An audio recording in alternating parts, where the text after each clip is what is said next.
Welcome to Wonderful Story, where love, drama, and unforgettable moments come to life. Get ready to feel every emotion in stories you won't forget. So let's begin. This is the part 2 of the story. If you haven't listened to part 1 yet, the link is in my description. Go listen to it first. Part 1: Office Rumors.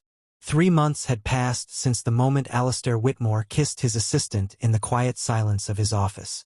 3 months since everything between them had changed. From the outside, nothing looked different. Whitmore Holdings still operated like one of the most powerful companies in the city. The billionaire CEO still ran meetings with ruthless efficiency. Employees still rushed through hallways trying to avoid his sharp gaze. But inside the CEO's office, things were very different. Miles Bennett leaned over the large desk, reviewing the morning schedule on his tablet. "You have a board meeting at 10, he said calmly. Then a lunch meeting with the investors from Tokyo. Across from him, Alistair Whitmore watched him instead of the tablet. Miles noticed immediately. "You're staring again." Alistair didn't even try to hide it anymore. "Yes." Miles sighed softly. "That's not very professional." Alistair leaned back slightly in his chair, one arm resting on the armrest. "I own the company. That doesn't make it professional. It makes it allowed." Miles gave him a long look. "You're impossible." "And yet," Alistair replied quietly, "you're still here." Miles didn't answer, but the faint smile on his face said enough. The truth was simple. Their relationship had grown quietly over the past 3 months. Private dinners, late nights working together, occasional stolen kisses when the office floor was empty. They had never officially announced anything, and they had never crossed obvious professional boundaries in public. But something about the way they moved around each other had changed, and people were starting to notice. Outside the glass office wall, the receptionist whispered to one of the analysts. "Look." The analyst glanced toward the CEO's office. Miles stood beside Alistair's desk while explaining something on the tablet. Alistair wasn't looking at the tablet. He was looking at Miles. The analyst frowned slightly. "Is it just me?" "No," the receptionist whispered. "You see it too." "What?" "The CEO only looks like that when he's interested in something." The analyst glanced again. "You think he's interested in his assistant?" The receptionist grinned. "Oh, absolutely." Inside the office, Miles finished explaining the schedule. "You'll also need to approve these contracts before noon." Alistair nodded, but instead of reaching for the documents, he said something else. "Dinner tonight." Miles blinked slightly. "What about it?"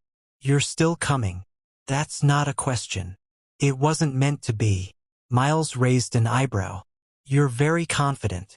Alistair stood and walked around the desk, stopping directly beside him. "Should I not be?" Miles felt the familiar tension building between them, the kind that always appeared when they were too close. "You're at work," Miles said quietly. "So are you. Your employees can see through the glass wall." Alistair glanced toward the office floor. Several people immediately pretended to be busy. He smirked slightly. "They're not subtle." Miles sighed. "This is exactly what I was worried about." Rumors. They had been careful for months. But rumors were dangerous in a company like Whitmore Holdings. Executives paid attention to everything. And if the board ever believed that Miles was influencing the CEO in a personal way, could create serious problems.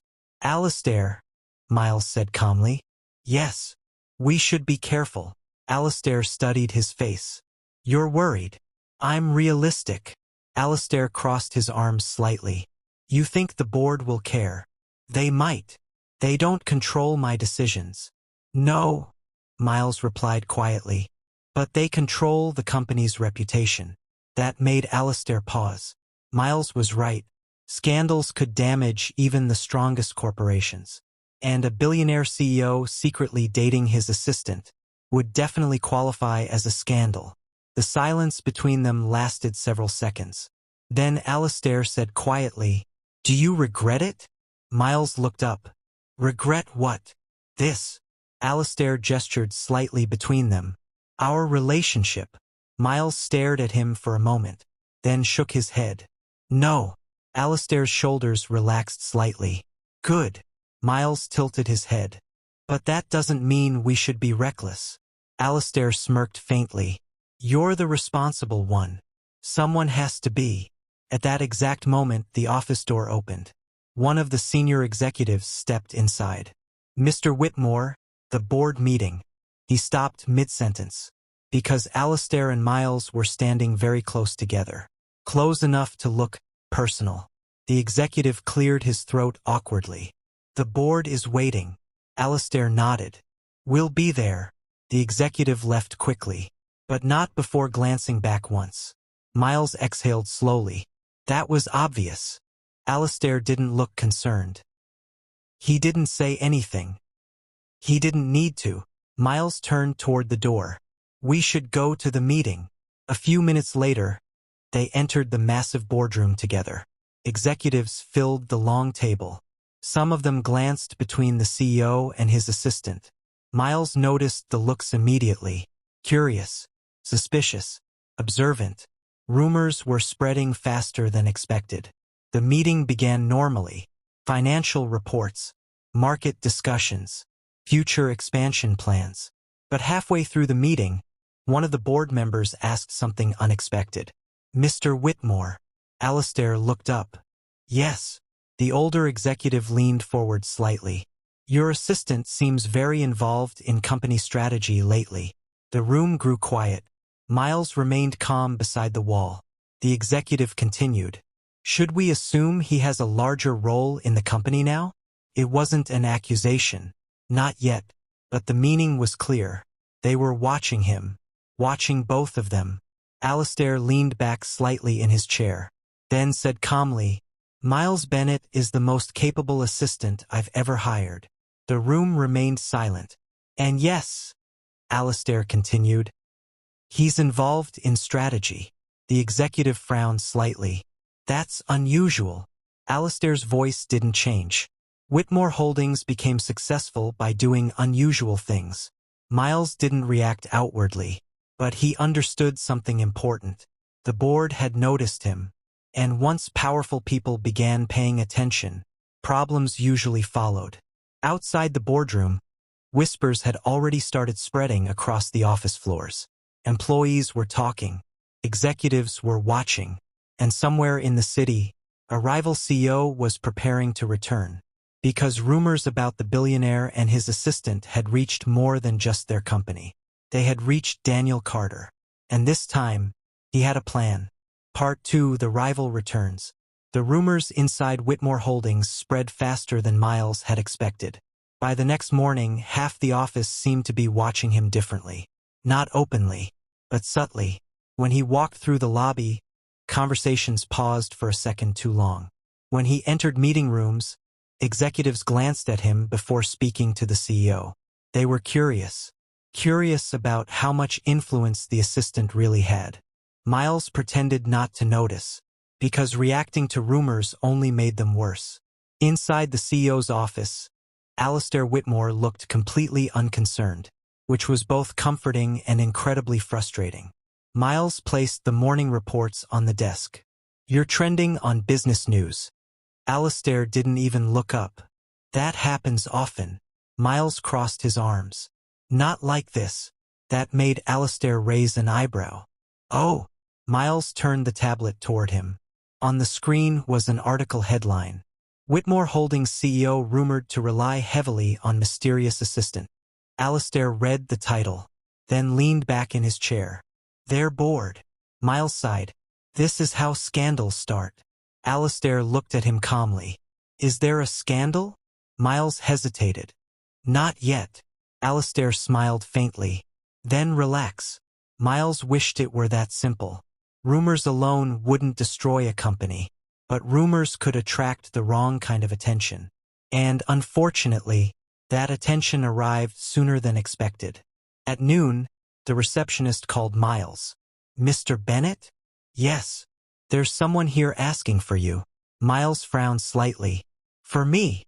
Yes. Who is it? The receptionist gave a small, knowing smile. Daniel Carter. Miles paused. Of course. When he entered the executive lounge, Daniel Carter was already there, standing by the window, casually taking in the city view. He turned as Miles walked in, a relaxed smile on his face. "There you are," Daniel said. "I was starting to think I'd missed you." Miles stopped a few steps away. "You didn't book a time. I figured I'd take a chance," Daniel replied easily. Miles folded his arms, though his tone stayed calm. "So what brings you here?" Daniel looked at him thoughtfully. "Still straight to the point, I see. That tends to save time." Daniel laughed softly. "Fair enough." He shifted slightly, his tone turning more casual. "I've been hearing a few things lately." Miles sighed lightly. "I can imagine. Nothing too dramatic," Daniel added quickly. "Just people talking. You know how it is." Miles gave a small nod. Daniel tilted his head. "So I thought I'd check in myself." "That's considerate," Miles said, neutral but not unfriendly. Before Daniel could respond, another voice joined in. "Checking in on what exactly?" Both men turned. Alistair Whitmore had stepped into the room. He looked composed as always, though there was a hint of curiosity in his expression. Daniel smiled. "Whitmore, good to see you." "Carter." Alistair gave a brief nod. Miles let out a quiet breath. Perfect timing. Daniel glanced between them, amused. "I was just catching up with Miles." Alistair stepped closer, his tone calm. "Then I won't interrupt for long." Daniel shrugged. "People can talk during work hours. Not about rumors." Daniel raised an eyebrow. "So the rumors bother you?" Alistair's voice remained steady. "They're irrelevant." Daniel smirked slightly. "Interesting." Miles decided to interrupt before things escalated further. "What exactly did you come here for?" Daniel looked back at him. "Oh right." He straightened his jacket. "I came with an offer." Alistair's expression darkened slightly. "Leave." Daniel ignored him. "Miles," he continued calmly. "My company is expanding." Miles stayed silent. "We're opening a new international division." Daniel pulled a folder from his briefcase. "And I want you to run it." The room went completely still. Miles stared at the folder. "Run it." "Vice President." Daniel placed the folder on the table. "You'd have your own department, your own team, your own authority." Miles blinked slowly. That wasn't a small offer. It was a major promotion. For someone who was technically still an assistant. Daniel continued speaking. "You're talented, Miles. You're organized, strategic, and calm under pressure." His gaze flicked briefly toward Alistair. "And frankly, you're wasted here." The temperature in the room dropped several degrees. Alistair spoke quietly. "Leave." Daniel didn't move. "You're afraid he might say yes." "I'm not afraid of anything." Daniel smiled slightly. "Then let him answer." Both men looked at Miles. Miles exhaled slowly. "This is a very generous offer." "It is. And very unexpected." Daniel shrugged. "I recognize talent." Miles glanced at the folder again. Then he closed it. "I'm not interested." Daniel blinked once. "You didn't even read it." "I don't need to." Daniel frowned slightly. "You're refusing a vice president position." "Yes." "Why?" Miles answered calmly. "Because I like my job." Daniel tilted his head. "Being an assistant?" Miles didn't hesitate. "Yes." Across the room, Alistair's shoulders relaxed slightly. But Daniel wasn't convinced. "You're ambitious." "I am." "Then why stay here?" Miles thought for a moment, then answered honestly. "Because this company matters to me." Daniel studied his face. Then something clicked. Slowly, a small smile appeared on his lips. "Oh." Miles frowned slightly. "What?" Daniel laughed softly. "That explains everything." Alistair's voice sharpened. "Explain." Daniel looked between them again. "You really don't see it?" Miles felt a small knot form in his stomach. Daniel continued calmly. "He's not staying for the company." The silence in the room deepened. Daniel smiled slightly wider. "He's staying for you." Miles said nothing. Alistair said nothing. but the truth hung heavily in the air. Daniel picked up his briefcase. "Well," he said casually, "that makes things more interesting." He walked toward the door, but before leaving he stopped and looked at Miles one last time. "My offer doesn't expire." Then his gaze shifted to Alistair. "And Whitmore?" Alistair didn't respond. Daniel smirked. "If you lose him," his voice dropped slightly, "I'll be waiting." Then he walked out. The room was quiet again. Miles rubbed his forehead. That was dramatic. Alistair stared at the door Daniel had just exited through. "He's not taking you." Miles raised an eyebrow. "I just rejected the offer." "He'll try again." Miles leaned against the table slightly. "Probably." Alistair turned toward him. His voice was quieter now. "Would you ever leave?" Miles looked at him, really looked, and saw something rare in the billionaire's expression. Fear. So he answered simply, "No." Alistair relaxed slightly. "Good." Miles tilted his head. "You sound very certain." "I am." Miles smiled faintly. "Why?" Alistair stepped closer. "Because there was no one else in the room now, and the glass walls were empty." Then he said softly, "Because you're mine." Miles sighed. "You really need to stop saying that at work."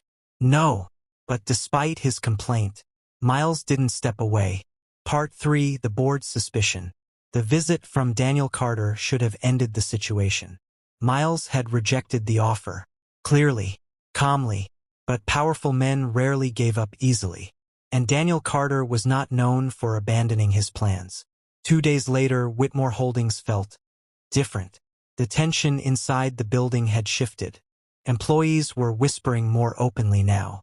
Executives were watching more closely, and the board of directors had started asking questions. Miles noticed it immediately. During meetings, board members looked at him longer than necessary. During discussions, they paid attention to every word he spoke. It wasn't subtle anymore. They were evaluating him. Inside the CEO's office, Miles placed a folder on the desk. "You have another board meeting today." Alistair glanced up. "We just had one." "Yes. And?" Miles folded his arms slightly. "They requested a second meeting." Alistair leaned back in his chair. "That's unusual." "Yes." Miles hesitated for a moment, then said quietly, "They want to discuss company leadership." Alistair's expression hardened slightly. "Leadership?" "Yes." They both understood what that meant. The board wasn't questioning the CEO directly, but they were questioning the people around him. And right now, the person closest to him was Miles Bennett. Alistair stood and walked around the desk. "They think you're influencing decisions." Miles shrugged lightly. "I do influence decisions." "That's not the problem." Miles looked at him. "The problem is perception." Alistair crossed his arms. "They can't fire you. They don't need to." Miles spoke calmly. "They could make things very difficult." The silence between them lasted a moment. Then Alistair said quietly, "Let them try." Miles smiled faintly. "You really enjoy conflict." "I enjoy winning." A few minutes later, they entered the boardroom together. The room was filled with executives. The long table was occupied by the most powerful people in the company. Investors, directors, senior advisors. Every pair of eyes followed them as they walked in. Miles took his usual position near the wall. Alistair sat at the head of the table. The meeting began normally. Financial reports, quarterly projections, expansion plans. But the atmosphere remained tense. Everyone knew the real conversation hadn't started yet. Finally, one of the older directors cleared his throat. "Mr. Whitmore." Alistair looked up calmly. "Yes." The director leaned forward slightly. "There have been discussions among the board." Alistair didn't react. "About what?" "Company decision-making." The room fell quiet. The director continued carefully. "Specifically regarding your assistant." Miles remained still, but every word landed clearly. Another board member spoke next. "Mr. Bennett seems to be involved in strategic planning." "That's correct," Alistair replied. "That's unusual for an assistant." Alistair's voice remained calm. Miles is capable. The first director frowned slightly. Capability is not the issue. Then what is? Influence. Several executives shifted in their seats. The meaning was obvious. They believed Miles had too much power. Alistair leaned back in his chair. Let me clarify something. The room grew completely silent. Miles Bennett works directly under me. He gestured slightly toward the wall. His involvement in strategy is my decision. The directors exchanged glances. Another board member spoke. Even so, the optics are concerning. Optics? The director nodded. A personal assistant advising the CEO on corporate strategy could appear inappropriate. Miles knew exactly what they were implying. They weren't accusing him directly, but the implication was clear. They suspected favoritism.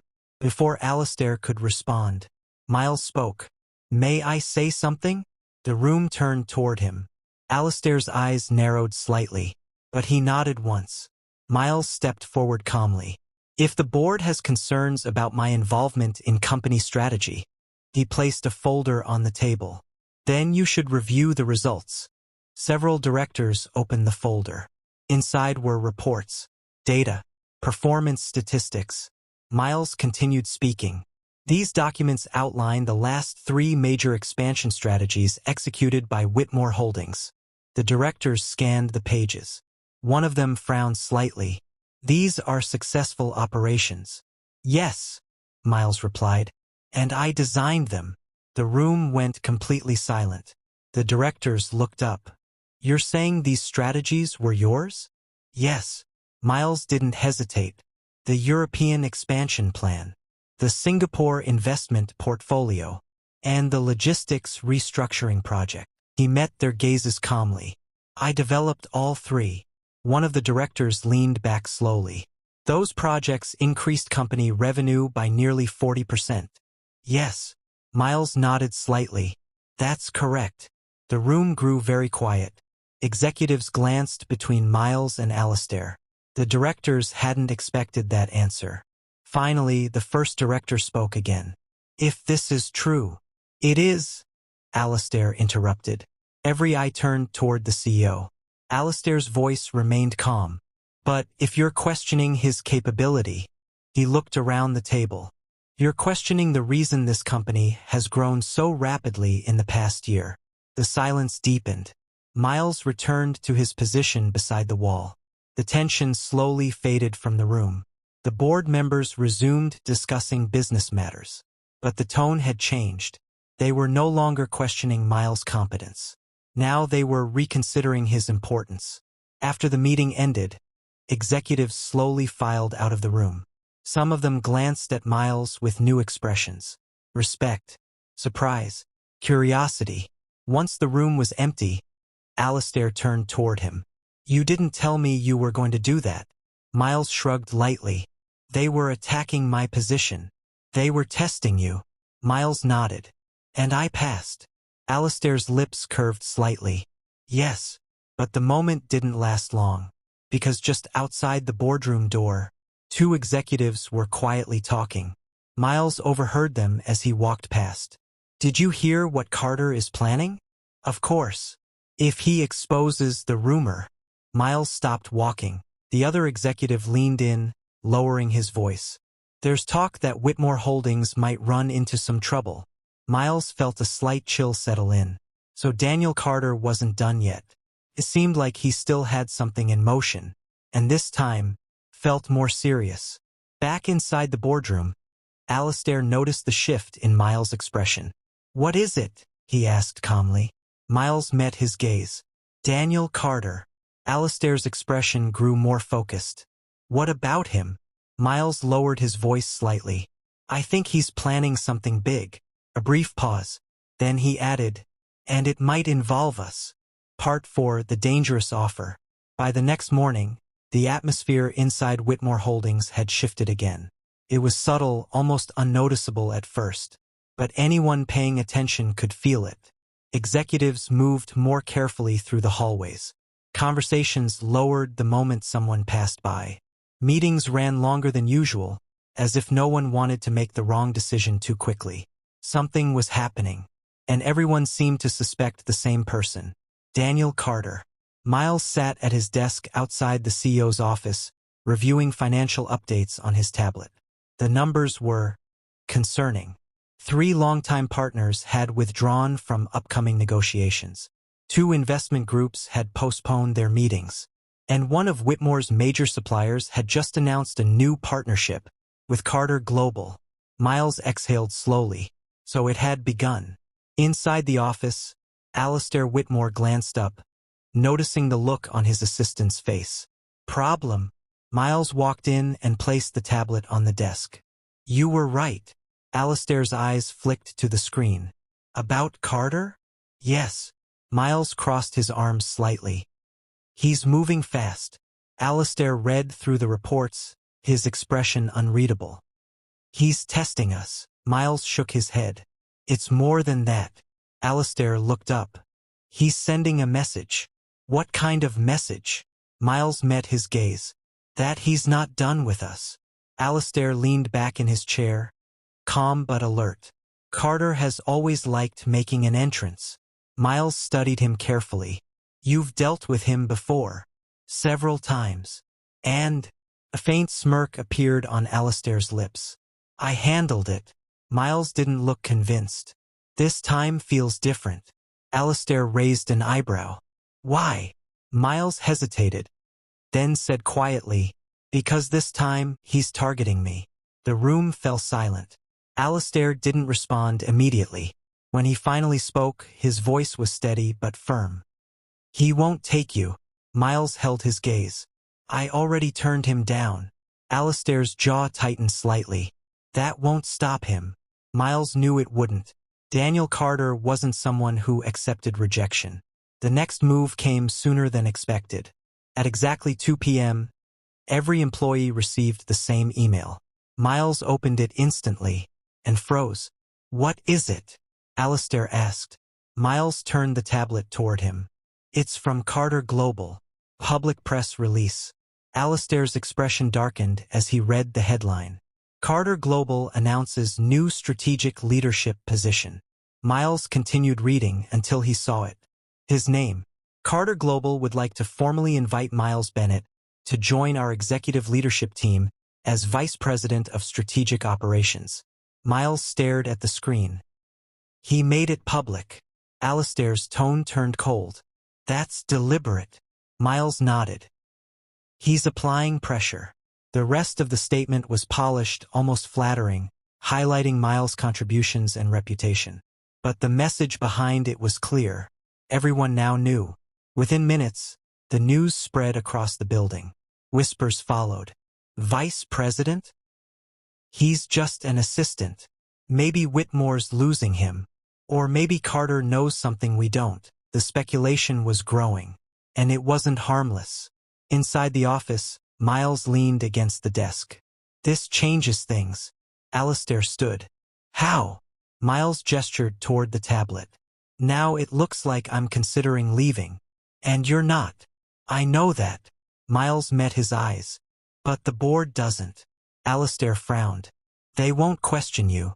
Miles gave a small, knowing smile. In business, perception matters more than truth. A pause. If they think I might leave, they'll start doubting your loyalty, Alistair finished. Miles nodded. Exactly. Before anything else could be said, the phone rang. Miles answered. Yes. The receptionist sounded hesitant. Mr. Bennett, there's someone here asking for you again. Miles already knew. Daniel Carter? Yes. Miles sighed quietly. Send him up. A few minutes later, the executive lounge felt even more tense than before. Daniel Carter stood by the window, completely at ease.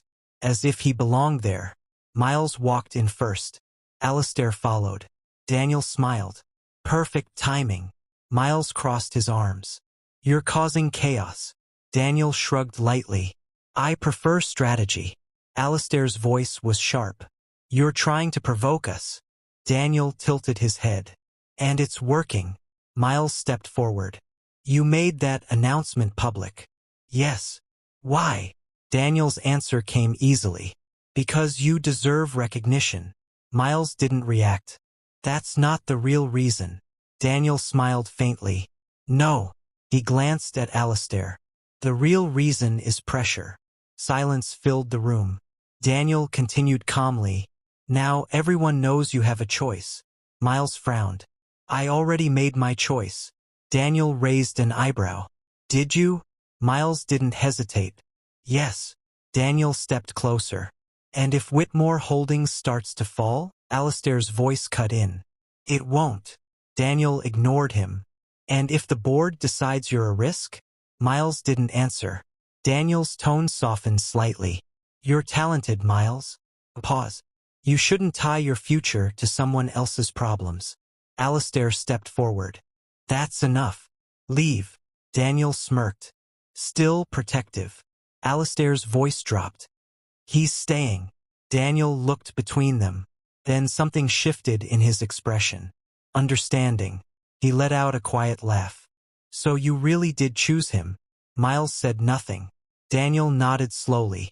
That makes things more interesting. He picked up his briefcase and walked toward the door. But before leaving, he stopped. Think carefully, Miles. No response. Daniel glanced back once. Because next time, a faint smile returned. I won't be this polite. And then he was gone. The room fell silent. Miles let out a slow breath. This is escalating faster than I expected. Alistair's gaze remained on the door. He's planning something bigger. Miles nodded. I can feel it. Alistair finally turned to him. Whatever it is. His voice was steady. You won't face it alone. Miles gave a small smile. I know. But deep down, he understood one thing clearly. Daniel Carter wasn't finished. And whatever came next would be far more dangerous. Part 5. The CEO Who Won't Lose Him. The public announcement from Daniel Carter had the exact effect he intended. Within 24 hours, the entire business world was talking. News articles appeared across major platforms. Corporate blogs began analyzing the situation. Even financial television panels mentioned it. Why is Carter Global pursuing Whitmore's assistant so aggressively? Is Miles Bennett the real strategist behind Whitmore Holdings? Could the CEO lose his most trusted executive support? The speculation spread quickly, and it didn't stay outside the company. Inside Whitmore Holdings, the atmosphere was noticeably tense. Executives walked through hallways while checking updates on their phones. Employees spoke in hushed tones near elevators. And the board of directors had scheduled another emergency meeting. Miles sat at his desk outside the CEO's office, reading one of the latest articles. He looked calm, but unusually quiet. Inside the office, Alistair Whitmore noticed immediately. You're thinking about this too much. Miles looked up. That's part of my job. Alistair stepped out of his office and leaned lightly against the desk. Carter. Yes. Miles closed the tablet. He's shaping a narrative. Alistair crossed his arms. What kind of narrative? Miles answered evenly. That Whitmore Holdings depends on me more than it should. Alistair replied without hesitation. You are important to the company. Miles gave him a brief look. That's not helping. A faint smile appeared on Alistair's face. I prefer being direct. Miles stood and walked toward the glass wall overlooking the office floor. Employees were watching again. He lowered his voice. The board won't be comfortable with this. Alistair shrugged slightly. The board rarely is. They value stability. And we are stable. Miles shook his head. Not from their perspective. Alistair frowned slightly. Explain. Miles turned toward him. Right now, it looks like Carter is trying to recruit me aggressively. That's his decision. It becomes our problem if the board thinks I might consider it. Alistair's expression became more serious. You're not. No. Then there's no issue. Miles exhaled softly. You really don't like internal politics. No. And yet you run a company at this scale. Alistair didn't respond. Later that afternoon, the tension escalated. At exactly 3 p.m., the board convened again. This time, the room felt noticeably colder. Miles stood near the wall as usual. But the directors no longer avoided looking at him. They observed him directly now. One of the senior directors began. "Mr. Whitmore." Alistair leaned back slightly. "Yes. We need to address the situation involving Carter Global." Alistair remained composed. "Go ahead. The public offer made to Mr. Bennett has created complications." Another director added, "The media is already questioning the company's internal structure." Miles remained calm, but the implication was clear. His presence had become a focal point. The first director continued, "If Mr. Bennett were to leave unexpectedly." Alistair interrupted, steady and firm. "He is not leaving." The director replied carefully, "With respect, that may not be entirely within your control." Alistair's tone didn't change. "He has already declined the offer." The directors exchanged brief glances. "That may be true," one of them said, "but the situation remains active." Miles observed quietly. Then another director spoke. "In circumstances like this," he paused, "organizations sometimes create distance to reduce external pressure." Alistair looked directly at him. "What do you mean by distance?" "A temporary reassignment." The room fell silent. Miles understood immediately. They wanted to reposition him, away from the CEO, and away from the center of attention. Alistair responded without hesitation. "I don't think that's necessary. You haven't heard the full proposal. I understand the intent." Another board member added, "It would only be temporary." Alistair remained composed. "I don't support that approach." Miles spoke then. "May I respond?" The room turned toward him. Alistair gave a small nod. Miles stepped forward. "If the board believes my current role is contributing to unnecessary attention." He paused briefly. "Then I'm open to discussing options that support the company's stability." Several directors nodded. "That's a reasonable position." Alistair spoke calmly, but with authority. "I appreciate that, but I don't believe a reassignment is the right solution." Miles glanced at him. "Alistair."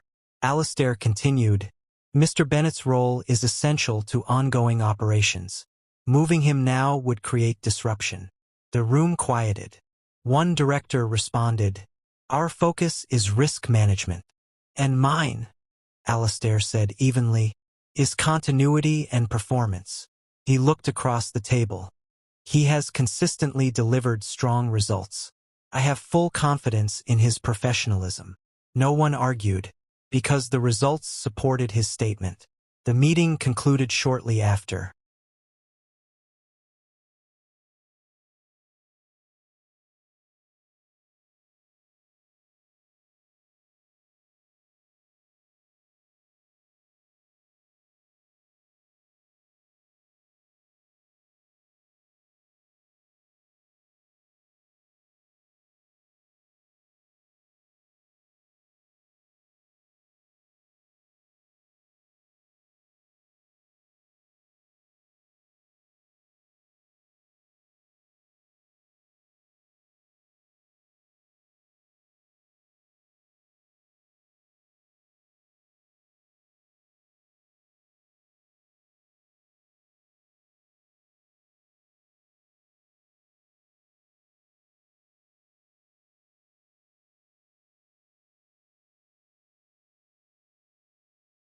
Part 6: Corporate War. The attack began quietly. No dramatic announcements. No public warnings. Just numbers. Small shifts in the market, subtle enough to go unnoticed by most. But inside Whitmore Holdings, they were impossible to ignore.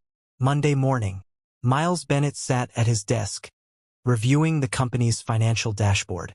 3 alerts had appeared overnight. 2 major investors had withdrawn from ongoing negotiations.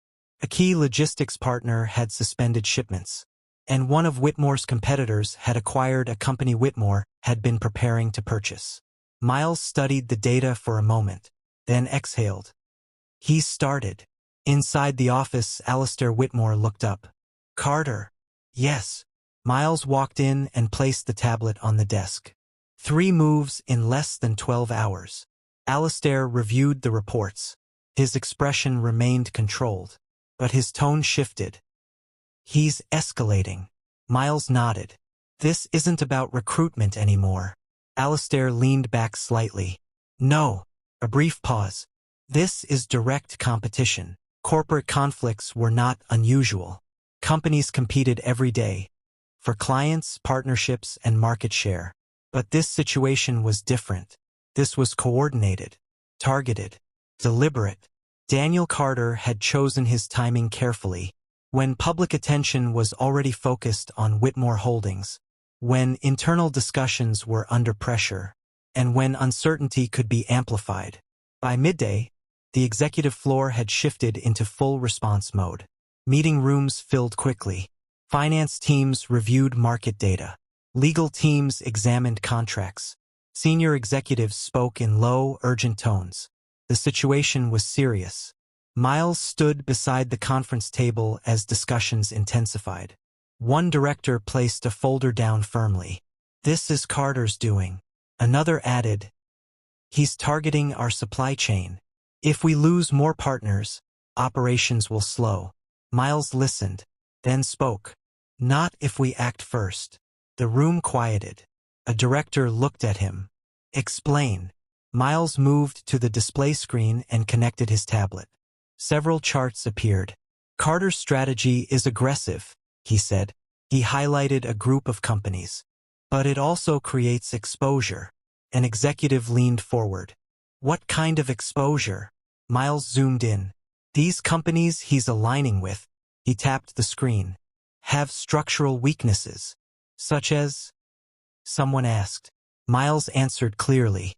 "High debt levels, limited logistics capacity, and weak international distribution." Another executive considered this. "What does that mean for us?" Miles looked around the room. "It means he moved quickly, without long-term stability."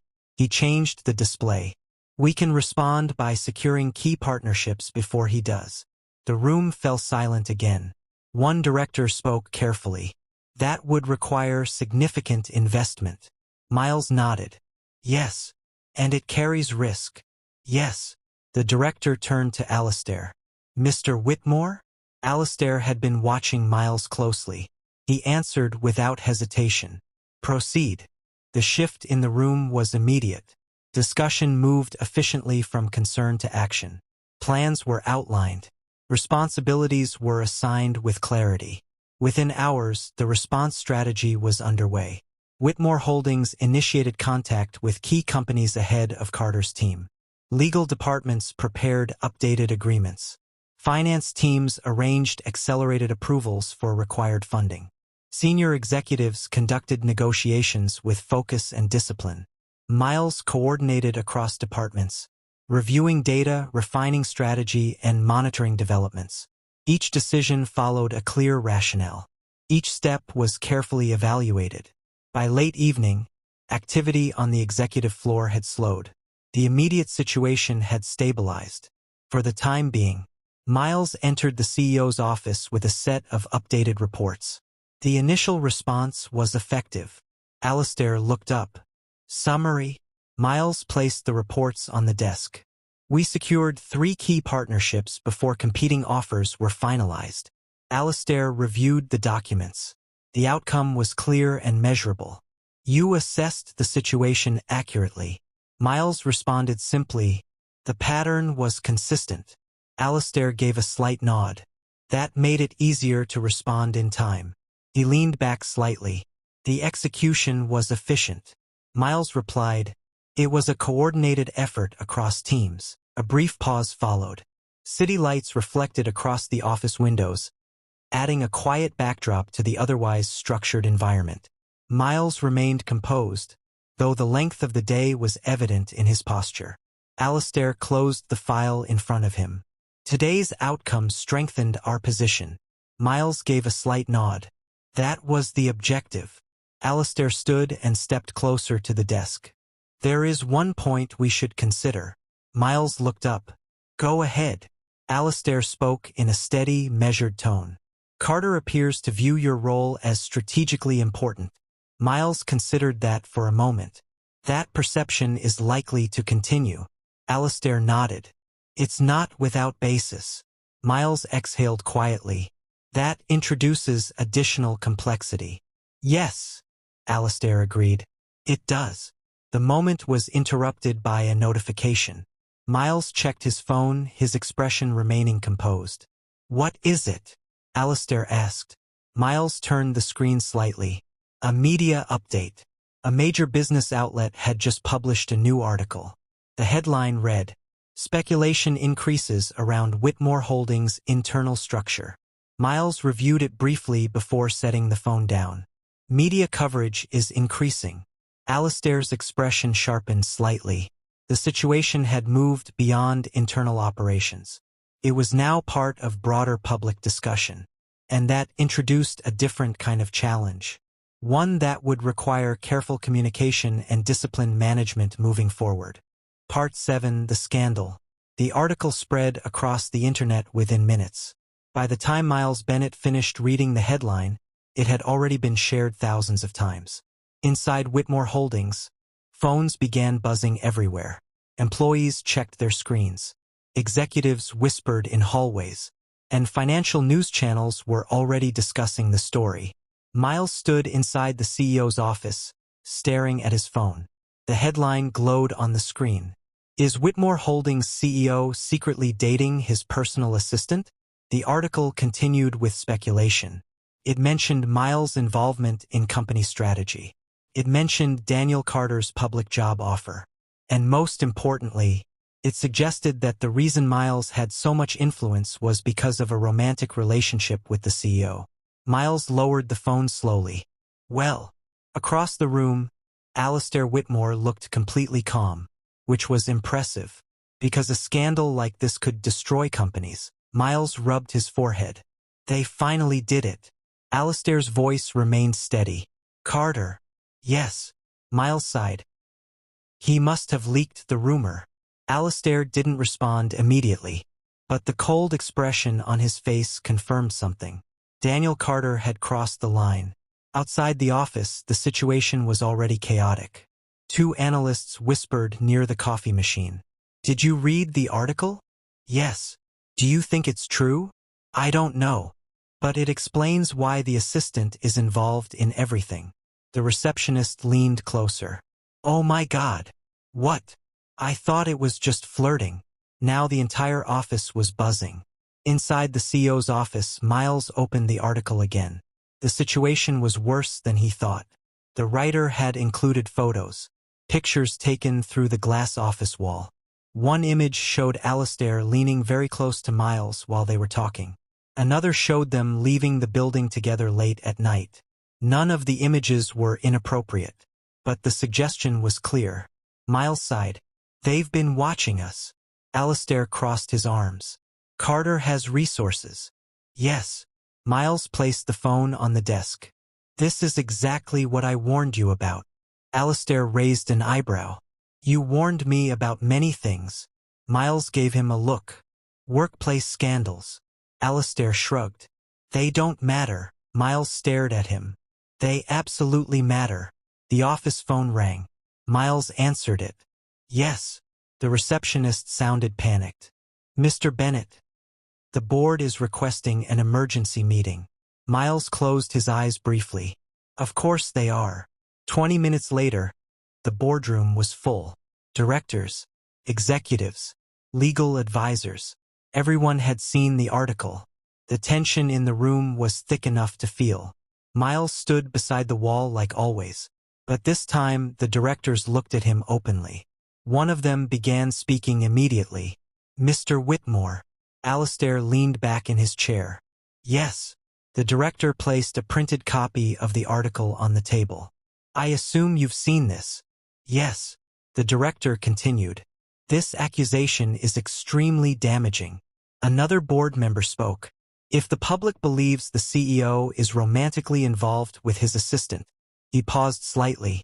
It could raise serious ethical concerns. Miles didn't react, but he knew exactly what they meant.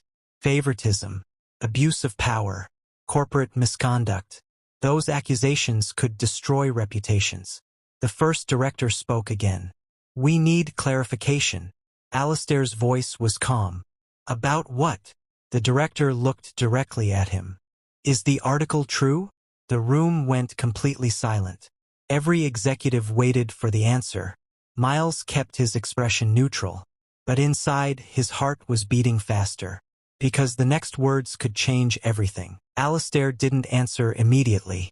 He simply looked around the table, at the board members, at the executives, at the advisors. Then he said something unexpected. That question is irrelevant. Several directors frowned. How is it irrelevant? Alistair's voice remained steady. Because my personal life does not affect company performance. The director shook his head. That's not how the public will see it. Another board member spoke. This situation could damage investor confidence. Miles finally stepped forward. Then perhaps I should resign. The room froze. Alistair turned toward him instantly. No. Miles met his gaze. This scandal is about me. It's about Carter. Either way, I'm the easiest solution. Several directors exchanged glances. One of them spoke carefully. That might be the most responsible choice. Alistair's voice dropped dangerously low. No. The single word silenced the room. Miles looked at him quietly. Alistair, you're not resigning. Miles spoke calmly. This company is bigger than either of us. Alistair stood. And when he spoke again, the authority in his voice filled the entire room. Let me make something clear. Everyone fell silent. Miles Bennett is the most valuable strategist this company has. He gestured slightly toward him.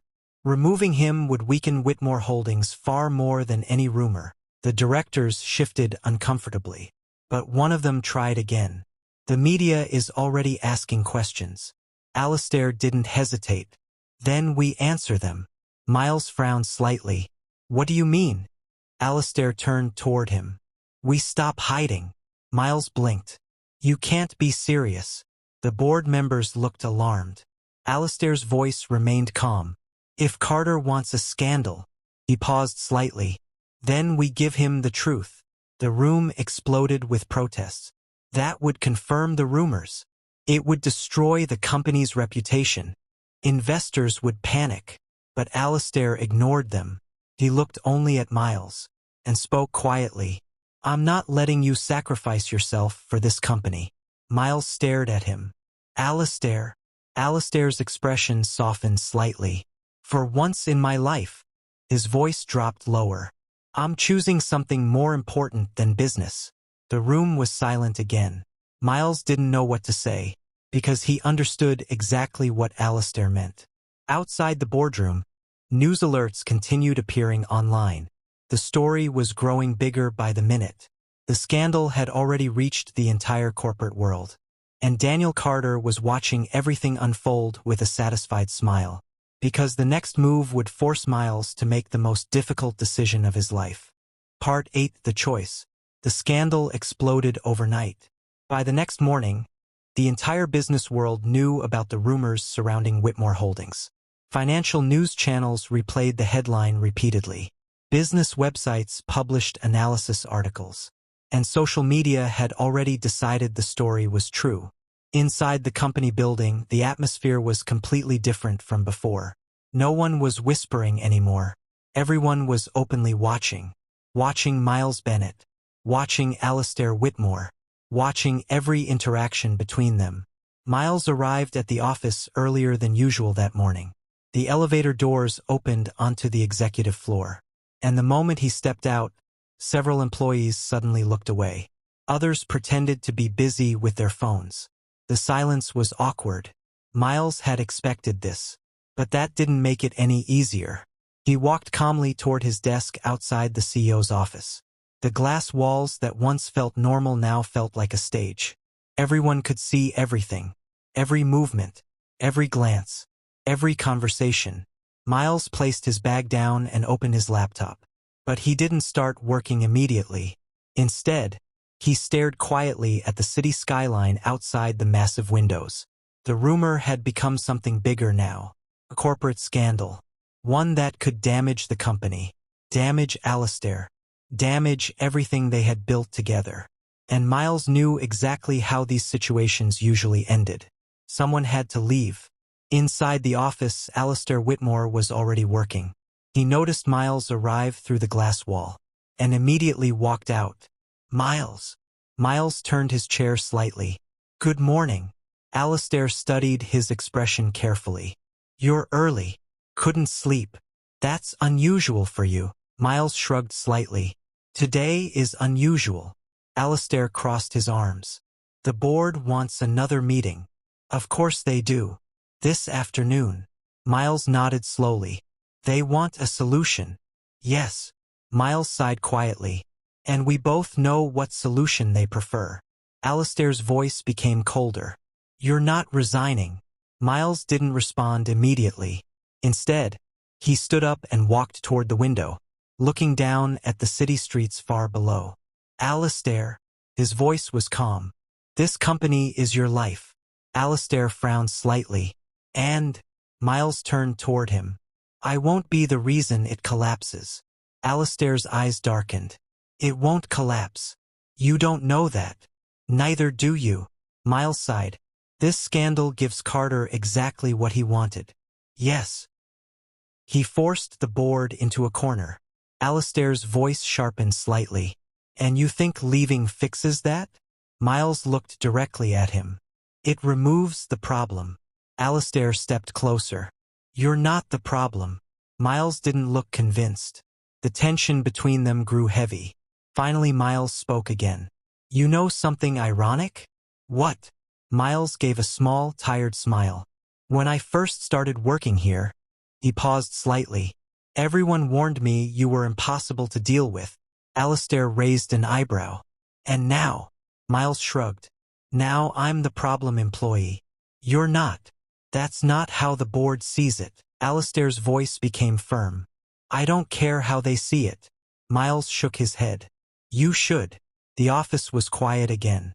The weight of the decision hung between them, because they both understood something important.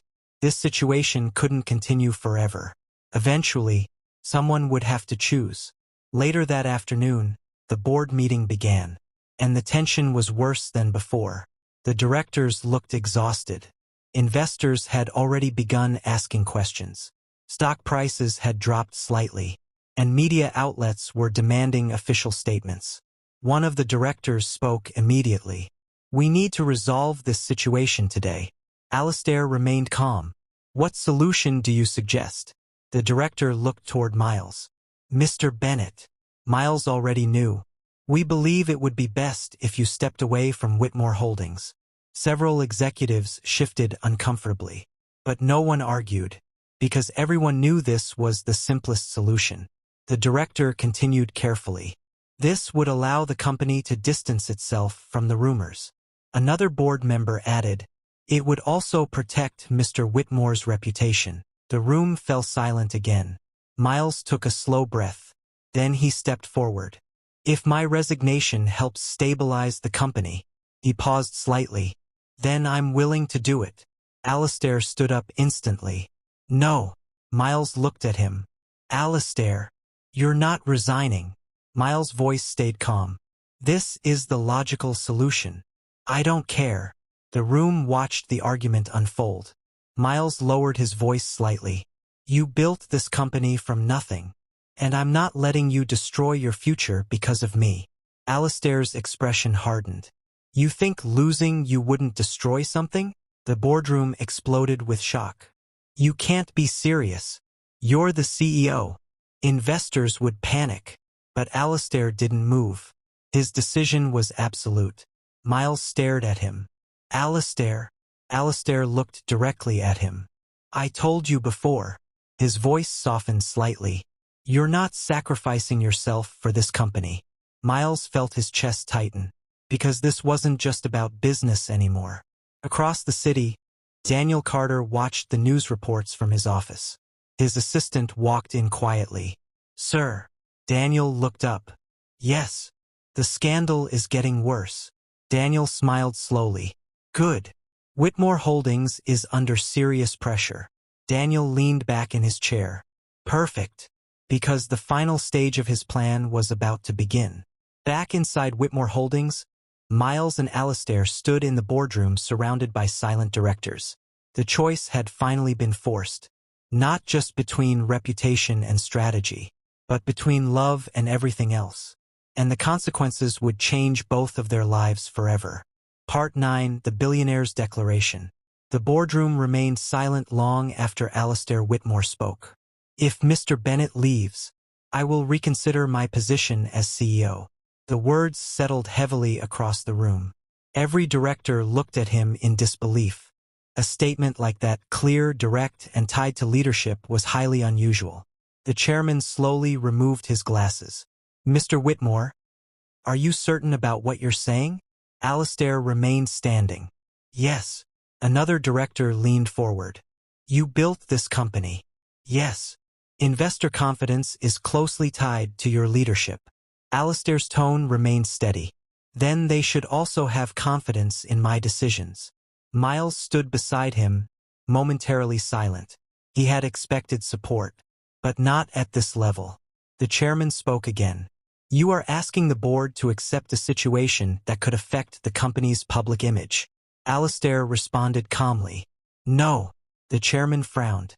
Then what are you asking? Alistair answered. I'm asking the board to recognize what this situation actually is. A brief pause followed. The directors shifted slightly, because they understood. This was not a question of performance. It was about perception, about investor response, about risk management. Alistair continued, Miles Bennett is a critical contributor to this company. He gestured briefly toward him. His work was instrumental in stabilizing our position yesterday. No one objected. The results were clear. One director finally said, that may be the case, but public interpretation may differ. Alistair replied evenly, then we address it directly. The room fell quiet again. Miles looked at him. You're considering a public response? Alistair turned slightly. Yes. Miles lowered his voice. If this is handled incorrectly, it could increase scrutiny. I'm aware. It may affect investor confidence. Yes. The board may respond to that. I understand. Miles paused. Then why take that step? Alistair answered simply, because clarity is more sustainable than speculation. The room fell silent once more. Across the city, in the offices of Carter Global, Daniel Carter reviewed the latest updates. An assistant stood nearby. Whitmore Holdings has not issued a statement yet. Daniel leaned back slightly. That's unexpected. Sir, I anticipated a faster reaction. He tapped his fingers lightly on the desk. But they're holding their position. The assistant hesitated. They may be preparing a formal response. Daniel allowed a faint smile. That would make sense. He glanced back at the screen. Either way, attention will continue to build. And with it, pressure. Back at Whitmore Holdings, the meeting concluded shortly after. The directors exited in a measured, quiet manner. The tension in the hallway remained. Miles walked beside Alistair at a steady pace. This approach involves a high level of risk. Alistair paused briefly. Yes, a public response is likely to increase attention. That is expected. Miles continued. It may also lead to further scrutiny. Alistair replied in a measured tone. That will depend on how the situation is managed. Miles exhaled quietly. You've invested significant time in building this company. Yes. And you are prepared to proceed with this course of action? Alistair answered without hesitation. Yes. Miles observed him for a moment. This is a substantial decision. I am aware. Miles nodded slightly. There is considerable uncertainty involved. Alistair met his gaze. It is a calculated decision. Miles did not respond further, but he understood the implication. Later that evening, the executive floor was largely empty. Most employees had already left. Miles remained at his desk, reviewing documents with a steady focus. However, his attention was divided. The events of the day remained at the forefront. The board's concerns, the increase in media coverage, and the decisions that would follow. Footsteps approached. Miles looked up. Alistair stood nearby. "You're still working." Miles gave a small, polite smile. "Yes. Final reviews." Alistair nodded. "I've scheduled a press conference." Miles paused briefly. "When?" "Tomorrow morning." Miles leaned back slightly. "That is soon." "It is necessary." Miles considered this. "This will influence how the situation develops." "Yes." A short pause followed. The office remained quiet, with the city lights visible through the glass walls. Miles spoke again. "When I first joined the company," he paused, "I found your leadership approach difficult to interpret." Alistair responded, "And now?" Miles answered calmly, "Now I see that your decisions are direct and consistent." Alistair gave a slight nod. "That is intentional." Miles glanced at the documents on his desk. "What is the plan for tomorrow?" Alistair replied, "We will provide a clear and factual statement." Miles nodded. "And after that?" Alistair answered, "We will proceed based on the outcome." Across the city, Daniel Carter received a message. His assistant noticed the shift in his attention. "Sir." Daniel reviewed the message briefly, then set his phone aside. "Whitmore has scheduled a press conference." The assistant responded, "That was not expected." Daniel leaned back slightly. "It is a logical step." He looked toward the city skyline. "We will observe the response." Part 10: The Public Statement. The press conference began at 9 a.m. By 8:30, the lobby of Whitmore Holdings was already filled. Journalists stood in organized rows. Cameras were positioned carefully. Microphones from major financial networks lined the front table. The situation had drawn widespread attention. Everyone was waiting for clarity. Upstairs, on the executive floor, Miles Bennett stood near the window in Alistair's office. The morning light stretched across the skyline. Normally, his schedule would already be underway. But today, everything was paused. Because in a few minutes, Alistair Whitmore would speak publicly. And what he said would change everything. The office door opened. Alistair walked in, composed as always. Miles turned slightly. "You seem ready." "I am." Miles studied him. "This won't be easy." "No." A brief pause. "But it's necessary." Miles nodded slowly. There was a quiet understanding between them. Not just as colleagues, but as two people who had chosen to stand on the same side. Downstairs, the room settled as Alistair stepped onto the stage. Cameras turned. The noise faded. Behind the stage, Miles watched the live broadcast. His expression remained calm, but his focus never wavered. Alistair adjusted the microphone. "I understand why everyone is here today." A reporter spoke immediately. "Mr. Whitmore, can you clarify your relationship with Mr. Bennett?" Another followed. "Has this affected internal decisions?" Alistair raised a hand slightly. The room quieted. Then he spoke. "I will address this directly." A brief pause. "Miles Bennett is an essential part of this company." Reporters began writing quickly. "His work has contributed significantly to our recent growth." Data appeared on the screen behind him. Clear, measurable results. These outcomes reflect his capability and the work of the entire team. He paused again. "And I want to be clear. His role is based on merit, professionalism, and trust." The room grew more attentive. Then, after a moment, Alistair added, calmly, "Our professional relationship is built on mutual respect." A subtle shift passed through the room. "And beyond that," he didn't hesitate, "there is also a personal connection." Cameras flashed again. But his tone remained steady. "It does not influence governance or decision-making. It does not change how this company operates. It reflects trust, something that is essential in both leadership and partnership." The room quieted again, because the statement was measured, honest, and controlled. Across the city, Daniel Carter watched the broadcast. His assistant stood nearby. "He's reframing the situation." Daniel nodded slightly. Yes. No further instruction followed.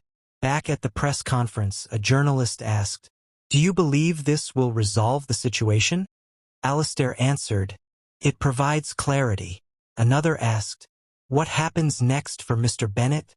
Alistair replied, "He continues in his role, contributing to the company's strategy." A pause. "And he has my full confidence." The conference ended shortly after. By afternoon, the media tone had shifted. Whitmore CEO addresses speculation with composed statement. Leadership and trust highlighted in public response. Market confidence stabilizes. The situation had not disappeared, but it had been steadied. Later that evening, the building was quiet. Miles stood near the window again. The city lights had replaced the morning sun. The door opened. Alistair walked in. "It's done." Miles turned slightly. "Yes." A brief pause. Then Miles said quietly, "You handled it well." Alistair stepped closer. "It needed to be clear." Miles nodded. And it was. The room settled into a calm silence. Not uncomfortable, just quiet. Miles looked at him. "You didn't have to say everything you did." Alistair replied, "I said what was necessary." A small pause. "And what was true?" Miles held his gaze for a moment, then looked away slightly, a faint smile forming. "That makes things more complicated." "Perhaps." Alistair's tone softened just slightly, but also more honest. Outside, the city continued as usual. Inside, something had shifted. Not dramatically, but clearly. 6 months later, Whitmore Holdings had expanded into new markets. Performance was strong. Investor confidence had returned. The earlier speculation had faded into the background. Inside the executive office, Miles reviewed strategic reports. His role had grown. So had his responsibilities. The door opened. Alistair stepped in. "Still working?" Miles looked up, a small smile appearing. "Someone has to keep things running." Alistair returned the look. "You've done more than that." Miles closed the file. "It's been a team effort." A brief pause. Then Miles added, more quietly, "I'm still here." Alistair nodded. "I know." The moment was simple. No declarations. No pressure. Just understanding. Outside the window, the city lights stretched endlessly. Inside the office, the future felt steady. Not because everything was easy, but because they had chosen to face it together. And this time, neither of them needed to say anything more. Final epilogue, the promise. 3 years had passed since the scandal that once shook the corporate world. What had started as rumors about a billionaire CEO and his assistant had slowly transformed into something far more powerful. A story about loyalty, trust, and a partnership that refused to break under pressure. Whitmore Holdings was stronger than ever. The company had expanded across multiple continents. New offices stood in London, Singapore, and New York. Investors trusted the leadership more than ever. And at the center of it all were 2 men who had once stood against the entire corporate world together.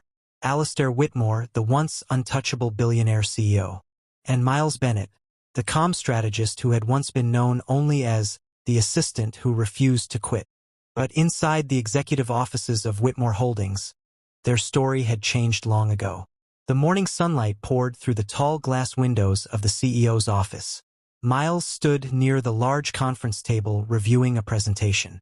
His position had changed dramatically over the years. He was no longer the assistant sitting outside the office. Now he was the chief strategy officer of the entire corporation, and arguably the most powerful person in the company besides the CEO. Still, some habits never changed.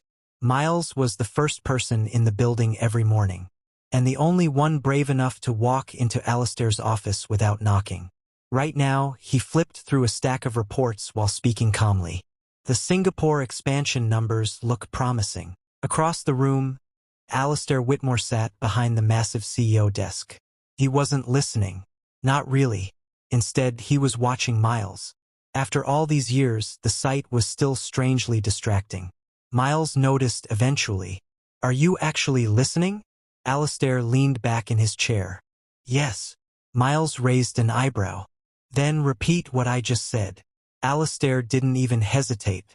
You said the Singapore expansion numbers look promising. Miles blinked. Okay. Maybe you were listening. Alistair smirked slightly. I always listen when you're talking. Miles rolled his eyes. You're terrible. And yet you stayed. Miles walked toward the desk and placed the reports down. Yes, unfortunately for you. For a moment, the office became quiet. Outside the windows, the city stretched endlessly into the distance. Then Alistair suddenly stood. Miles. Miles glanced up. Yes. Alistair looked unusually serious. Come with me. Miles frowned slightly. To where? You'll see. That's suspicious. Alistair simply grabbed his coat. Trust me. Miles sighed. That has historically led to bad decisions. But he followed anyway. 30 minutes later, their car stopped outside a quiet seaside cliff. Miles stepped out and immediately frowned. This is where we're having a meeting? Alistair walked toward the cliff overlooking the ocean. No meeting. The wind carried the sound of waves crashing far below. Miles looked confused. You dragged me out of the office for scenery? Alistair turned toward him. Not exactly. Miles crossed his arms. Then what? Alistair suddenly stepped closer and reached into his pocket. Miles froze slightly when he saw the small velvet box. You're kidding. Alistair opened the box calmly. Inside was a simple but elegant ring. I'm not kidding. Miles stared at him in disbelief. You're proposing on a random Tuesday afternoon. It's not random. You scheduled it between meetings. Yes. Miles covered his face briefly. You are the least romantic billionaire alive. Alistair shrugged slightly. But you still love me. Miles sighed dramatically. Unfortunately. Alistair's voice softened. Miles Bennett. Miles looked up again. You walked into my office years ago without fear. You argued with me. You refused to quit. And somehow you became the most important person in my life. The wind moved gently around them. Alistair continued quietly. I built a company. But you built something better. Miles felt his chest tighten slightly. Because Alistair Whitmore was not a man who said things like this easily. Alistair took a slow breath. So, he held the ring forward. Marry me. Miles stared at him for several seconds. Then sighed deeply. You know something? What? This might be the worst timed proposal in history. Alistair raised an eyebrow. But? Miles smiled softly. But I was always going to say yes. Alistair slid the ring onto his finger. For a moment, neither of them spoke. Then Miles said quietly, Well. Alistair looked at him. Yes. You just got engaged to the man who used to organize your calendar. Alistair smirked. And it was the best decision I ever made. Miles shook his head. You're unbelievable. Yes. Miles laughed softly. 6 months later, the wedding became one of the most talked about events in the business world. But it wasn't a massive corporate spectacle. Instead, it was surprisingly simple. A quiet ceremony near the ocean, close friends, a few trusted executives, and the two men who had once stood against the entire corporate world together.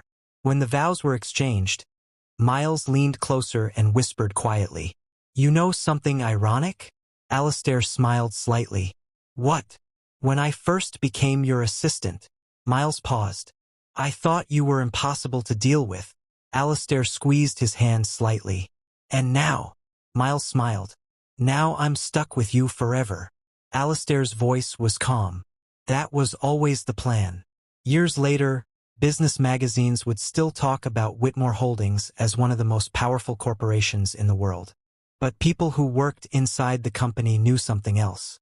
The real strength of the company had never been the CEO, or the strategy, or the billions of dollars in assets. It had been the partnership between two men who refused to abandon each other. The billionaire who finally chose love over reputation. And the assistant who never walked away. And in the end, that choice built not just an empire, but a lifetime together. The end. If you like the story, don't forget to subscribe and like for more wonderful BL stories.